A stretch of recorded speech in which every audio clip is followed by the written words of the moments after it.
John Stuart Mill's Utilitarianism.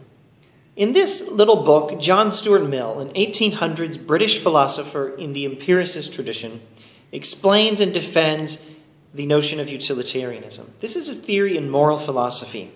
He tells us this theory teaches that our actions are right or wrong depending on whether they tend to promote happiness.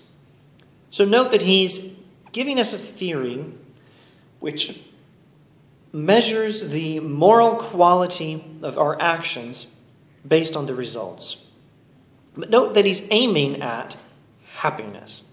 I said in a different video that moral philosophers tend to look at one thing when they're evaluating what's right and wrong, but they tend to aim at something else. That's what Mill's doing here. He's looking at the results as a way of determining whether our actions are right, but he's aiming at happiness.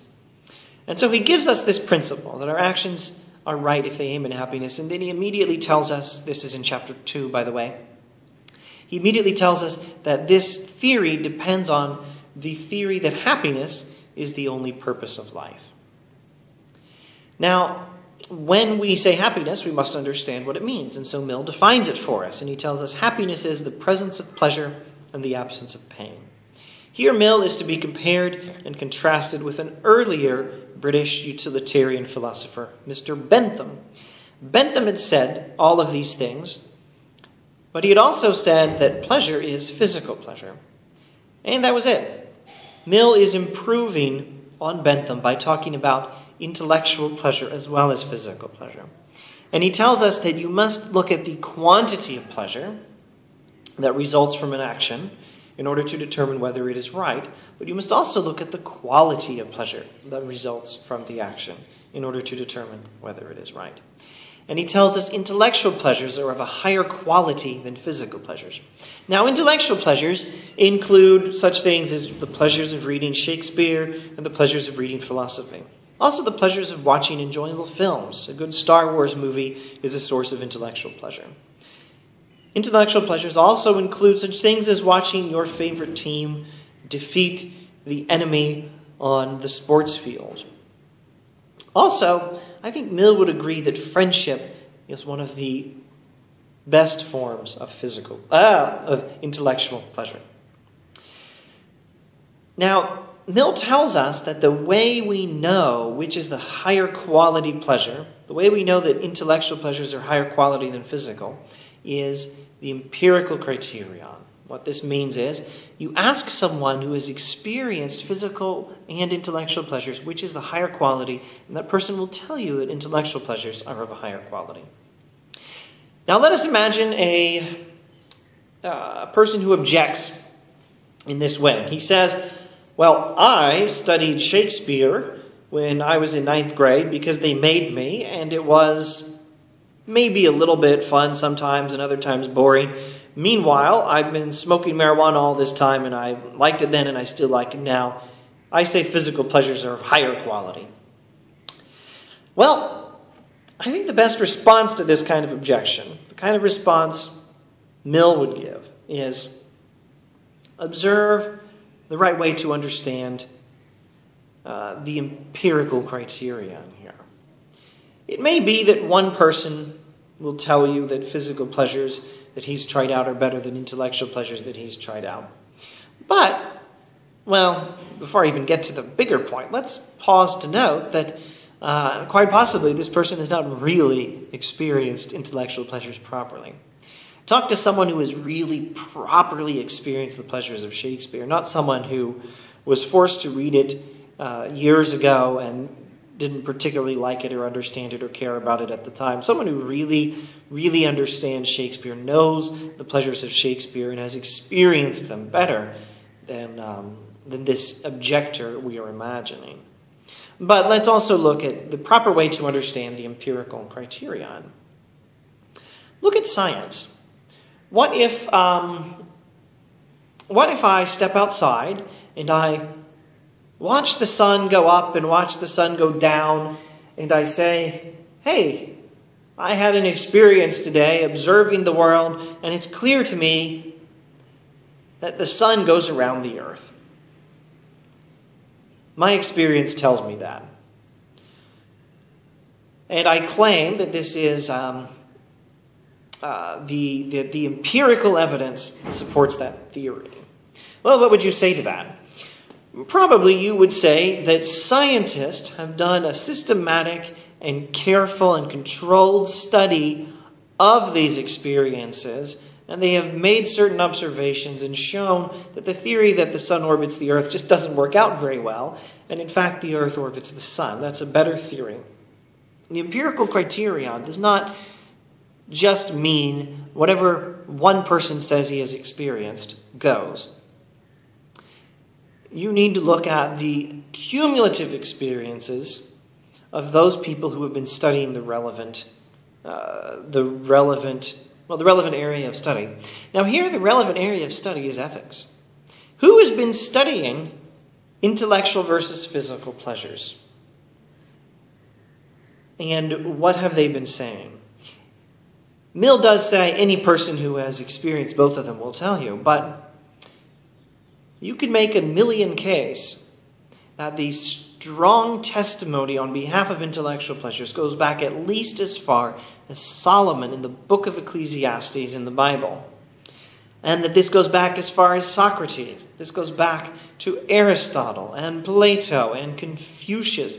And that we have here the accumulated empirical evidence of the entirety of human civilization. And that even if one person could truthfully say, I have experienced the true pleasures of Shakespeare and the true physical pleasures to which they should be compared, illegal drugs perhaps, and I say the physical pleasures are superior, even if such a person's testimony could be considered legitimate, it would be dramatically outweighed by the testimony of the human tradition. Thus, I think Mill might respond to that sort of objection. Now, Mill is telling us how we determine what is right and wrong. He's telling us what the purpose of life is, and he's telling us how to weigh physical and intellectual pleasures, and giving us an empirical criterion for this. What else does he say? He also says, elaborating on this superiority of intellectual pleasures to physical, he says, it is better to be a human being satisfied. It is better to be a human being dissatisfied than a pig satisfied. It is better to be Socrates dissatisfied than a fool satisfied.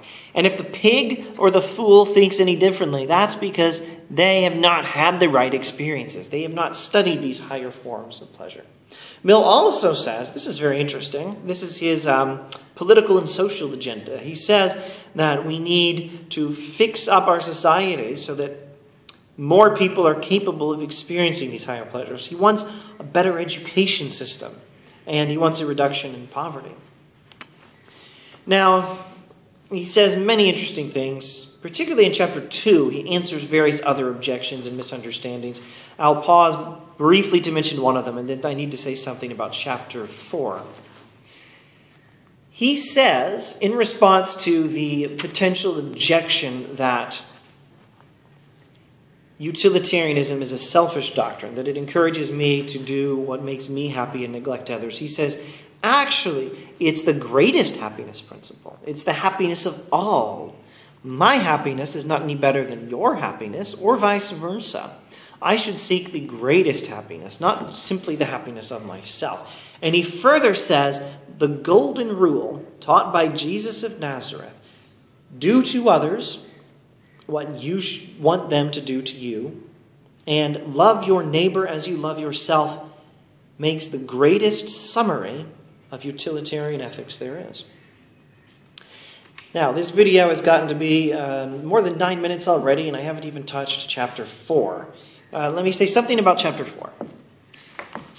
Mill, in chapter 4, looks at the question of how you can demonstrate that happiness is the only purpose in life. And first he establishes that it is a purpose in life. And here he gives another very memorable remark. He says, strictly speaking, you cannot prove that happiness is a purpose in life. Strictly speaking, however, you cannot prove that anything you see is real. I cannot prove, for example, that this teacup exists. But I can give good evidence for it, and that evidence is empirical. And Mill says the same sort of empirical evidence can be given that happiness is a purpose in life. And here is how he says it. The only proof that can be given that a thing is real and is visible is that I can see it. And the only proof that can be given that a thing is desirable is that I desire it. And we human beings do desire happiness, and therefore it is desirable as a purpose of life. Ta-da! But that's not enough. He has to also show that it's the only purpose of life. And here he looks at the objection before making any argument that it is the only purpose. He has to develop a response to the objection that that some people seek other things as purposes in life, such as money, power, fame, and of course, being a philosopher and addressing the sophisticated and noble objector, virtue. People seek virtue as a purpose in life. The Stoics in the ancient world said that virtue was the purpose of life, not happiness. Well, Mill says, looking at these things, well, I don't deny that these are purposes of life. What I deny is that they are separate from happiness. What happens is we have a habit of seeking something as a way of getting happiness, as a way of achieving happiness. We seek money in order to get happiness. We seek power or fame in order to achieve happiness through them. But we come by the process of habit, by force of habit, by the process of habituation, to associate these things with the happiness that we are achieving through them. And so we come to desire these things in themselves, and then in this way they become a part of happiness. And with virtue, it's the same way. Virtue is the disposition of seeking the greatest happiness. Virtue is the tendency to always seek the greatest happiness.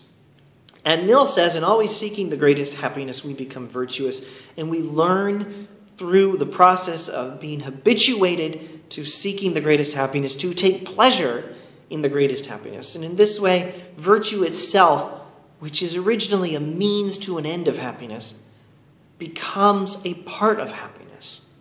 And so Mill says virtue is itself not an objection to the idea that we seek happiness as the only purpose of life. What virtue is one of the greatest forms of happiness, the noblest form of intellectual pleasure.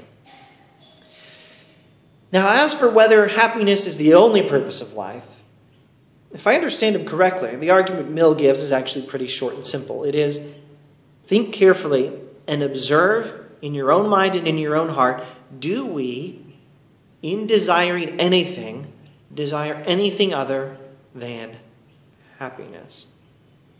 And he says, whether this argument succeeds must be left to the attention of the careful reader. I would say that I leave it to the attention of the careful watcher of this video, but frankly, you should now go and read the book.